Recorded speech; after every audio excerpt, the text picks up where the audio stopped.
Hey, welcome back to Evil's Comics. This guy right here is Evil Mike, and I got a review for you today from DC Comics under their black label. This is Danger Street issue number 1. It is written by Tom King, art by Jorge Fornés, colors by Dave Stewart, and letters by Clayton Cowles, and the cover is Jorge Fornés as well. Before we get started, please like, comment, subscribe. All that does help, especially the likes and comments. Please like. Hit that bell. You never know when I'm going to be dropping new reviews. There are no schedules here besides my weekly pickups. But do it at your own risk. Okay, so with all that being said, this book has been on my list for a couple months. And the big draw for me is Tom King is using like random DC characters that have not been used in a long time, and he's, giving them their own story kind of thing. I do know a couple of characters in the story, some a little bit, and then I've seen some of the characters and I know their name, and that's about it. There's a bunch of other characters, like the one that's featured on the back cover and predominantly in the story, that's Atlas the Great. The chapter 1 title is actually called Atlas the Great, and in like X-ray fashion you can actually see some of his old like classic comic characters. He is a character that I am not familiar with at all. I've never even heard of Atlas the Great until this. But basically this book starts out in a bar. Someone walks into the bar. We don't know who it is at the moment. They set down a bag. The Doctor's Fate helmet is pulled out of the bag. It activates, and basically Dr. Fate's helmet is telling the story. It's not revealed whether it's Naboo or whoever. It's just at this moment it's Dr. Fate's helmet. But basically it starts out the story with once upon a time in a kingdom far, far away. That kingdom being Danger Street, California. We start out with one of the characters that I kind of know a little bit, but that is Miss Lady Cop, featured down here at the bottom. But there she is.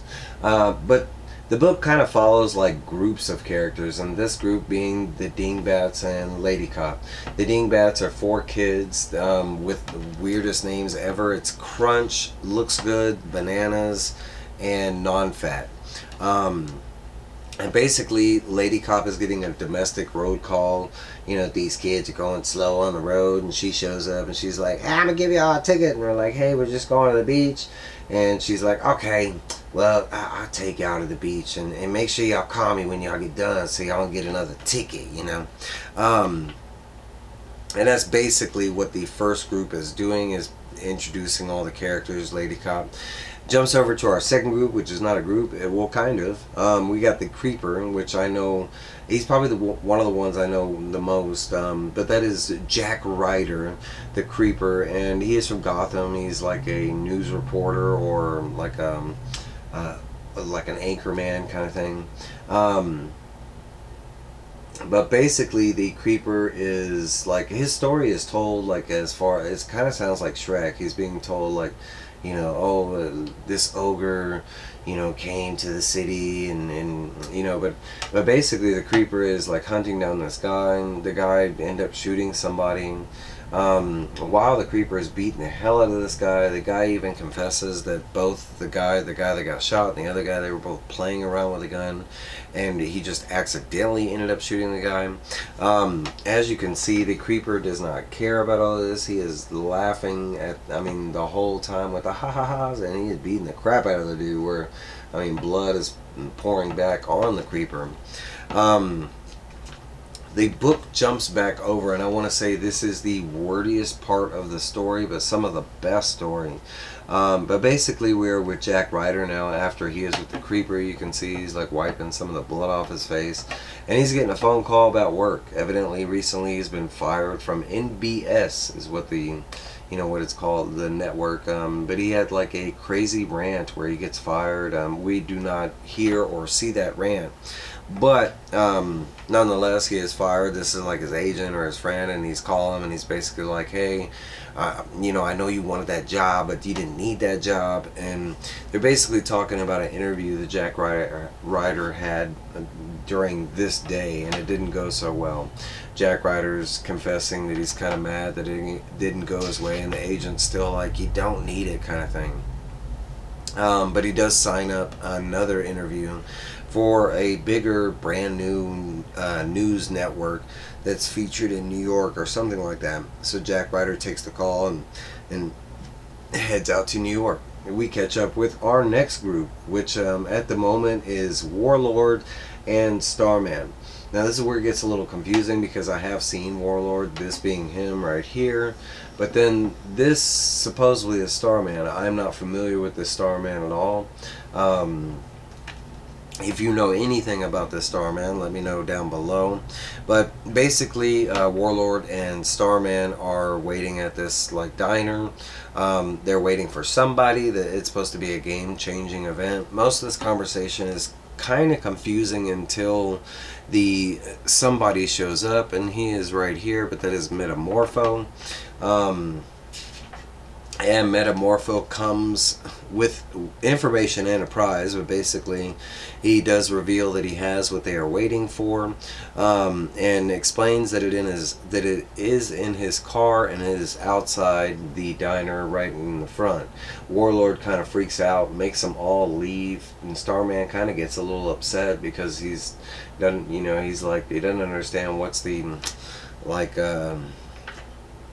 the importance or the rush. Okay, so we catch up with another group right here, and this one I'm not familiar with at all. We don't even get a name drop on him. I'll show you a little closer.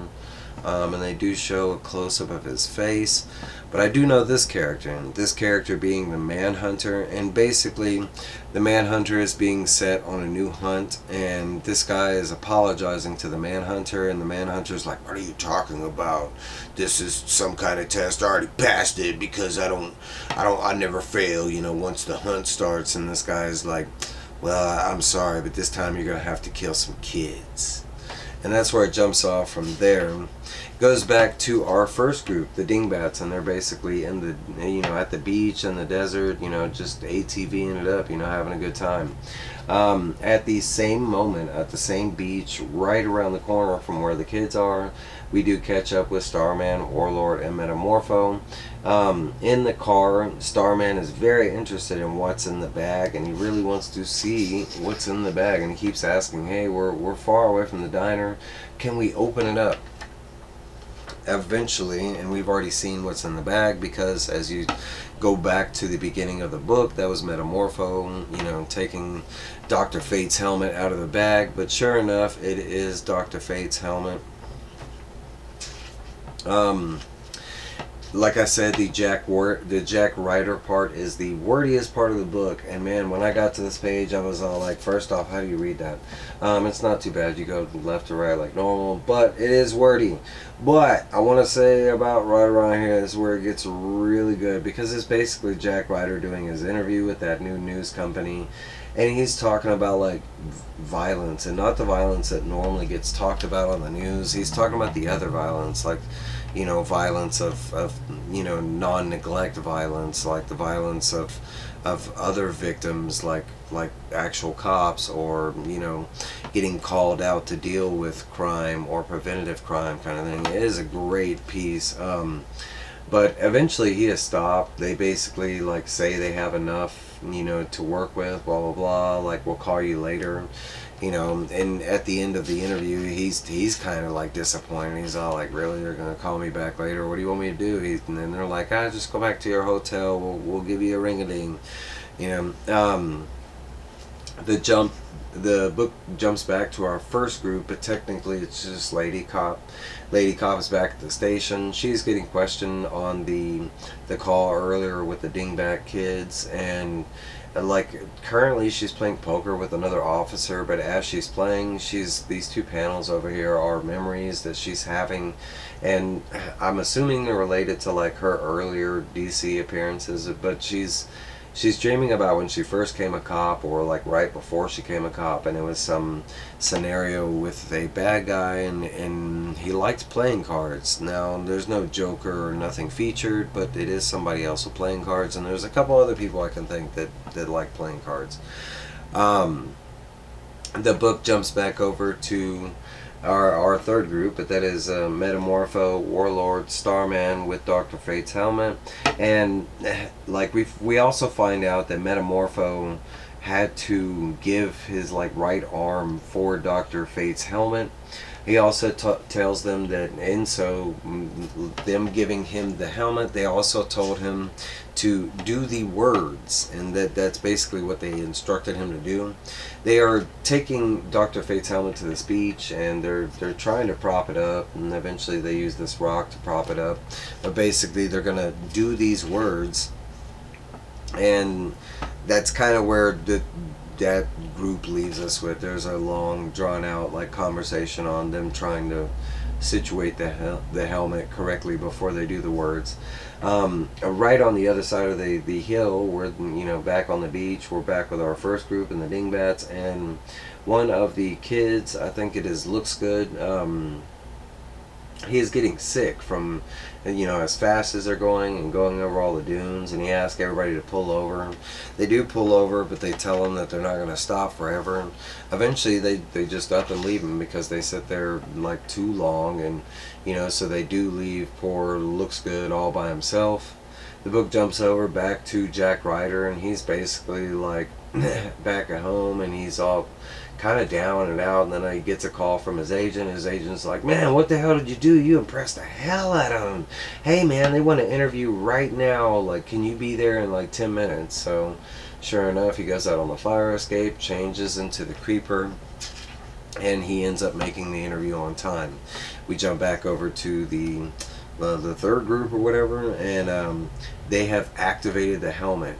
Now, a little bit before this, and this is one of the most exciting things about this book, is supposedly when they told, like after we find out why they want the helmet and why they want them to do the words, is because these three guys think that Darkseid is trapped inside Dr. Fate's helmet. Not only that, but they think by delivering Darkseid to the Justice League, they'll be granted automatic Justice League members. So they're all pretty hyped up, and supposedly Darkseid is trapped in the helmet in a way that he cannot like escape the helmet, so they're pretty safe. They all do get ready, like Warlord's got his sword, Starman says he's got a starlight activated, and Metamorpho goes into diamond mode, supposedly his hardest, unbreakable moment. They do the words, and somebody comes out, and as soon as that somebody comes out, Warlord's like, "Wait a minute, who the hell is that?" And out comes Atlas the Great. Atlas the Great is screaming, "The sky is falling." As soon as he does, and they try and convince him that the sky's not falling, Metamorpho, he tries to like calm Atlas down. He's like, "Hey man, we were expecting someone else. We're sorry. Give us a second. We'll figure that out." And before he can do anything else, Atlas just smashes him into pieces, and you can see that Metamorpho had switched back to like regular skin for that brief second, and that's how he ends up getting smashed. Starman ends up taking off, trying to take out Atlas, instantly gets, basically in a chokehold. At the same time, we have the interview with Jack Ryder, and there are some names. It's a basically group of wealthy young individuals that have just come into their millions, but I think it is 5 people. I'll read off the names. I don't know if they're supposed to be important or anything like that, but it is Abdul Smith, and he's supposed to be like a shoe guru. J.P. Houston, and he's supposed to be a gas, giant. Cecil Sunbeam, basically in media. And then the Commodore, and the Commodore is known for like expensive yachts. And that's basically all we get for the 4 people. At the same time, they jump back over with Atlas and Starman, and him getting his butt beat. Warlord instantly takes his sword and stabs it in the back of Atlas. show you right here. Splow! Atlas falls to the ground dead. Warlord, well, Starman, he starts freaking out. Warlord comes over to like calm Starman down, because supposedly, and it's briefly mentioned, that if Starman has like this anxiety attack, he can cause major damage. All of a sudden, looks good. The kid that was on the other side of the hill, after hearing all the commotion and everything, runs over to the scene that, where all this just went down. And sure enough, Starman accidentally blasts him in the chest. Looks good, falls over dead. The book jumps over and we get to see the faces of these like 5 individuals that run this TV crew, and you will see that someone is in the background in the shadow. I'm not familiar with that person. If you know who it is, let me know. They don't mention anybody, but these are those 4 individuals, the 4 young millionaires. But they basically tell him that that they're gonna give Jack his own show. They're gonna give him an hour. They're gonna let him rant about whatever he wants to. But there is a small, teeny tiny thing that they want to make sure, like, to educate the people about, and basically it's the Outsiders. That there's a team called the Outsiders, and it was basically, they asked the question, well, what do you know about the freak terrorist group who call themselves the Outsiders? The book jumps back over to Lady Cop, and Lady Cop is basically receiving a call from the kids. I think it's Non-Fat who's calling him, and basically he's telling them that Looks Good was killed. And there's also this huge giant that's really bloody that's right next to Looks Good, and so Lady Cop gets in her car and goes out there. We see that the Warlord and Starman end up taking off, and it basically looks like Manhunter is activating at the same time. And that's kind of where the book leaves us off with, Dr. Fate telling us, some kind of fantasy, hey, there's going to be some shifting sands, coming soon. But this was Danger Street, issue number 1. Man, this book is fantastic. If you get a chance to pick this up, I highly recommend it. It was a fantastic read. The art in it has this pastel looking, I don't know how they did it, but it looks like it's like a 70s or 60s comic. It is so dope. This did not disappoint, especially 2 months of waiting. It was fantastic. Y'all let me know if you picked this up. Did you read it? What'd you think about it? If you didn't, what'd you think about this review and the story that went along with it? Let me know. Alright guys, I know this is a long review. I'll let you go. Bye.